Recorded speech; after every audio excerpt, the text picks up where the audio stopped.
Hari Rabu 17 April 2019 merupakan hari pencoblosan untuk pemilihan umum di tahun 2019.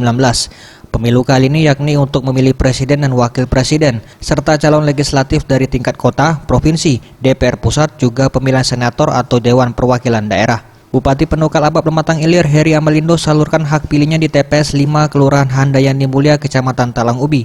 Kedatangan orang nomor 1 di Bumi Serepak Serasan didampingi Sri Kustina beserta kedua anaknya. Usai melaksanakan pencoblosan, Bupati kembali mengajak seluruh masyarakat yang sudah mempunyai hak pilih agar dapat datang ke TPS dan menyalurkan hak suara yang telah ada.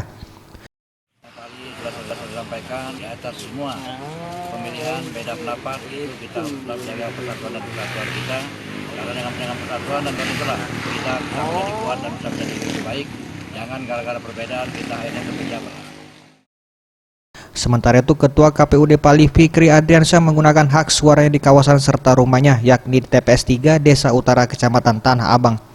Fikri menjelaskan sejauh ini pihak KPUD Pali belum menerima laporan mengenai kekurangan logistik di seluruh TPS di wilayah Kabupaten Pali.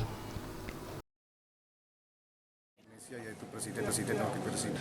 Dan alhamdulillah hari ini berjalan dengan aman, tanpa rintangan apapun, dan sampai saat ini belum ada laporan-laporan permasalahan kekurangan logistik di setiap TPS yang ada di Kabupaten Penukal Abab. Boris Simbolon, Sriwijaya TV.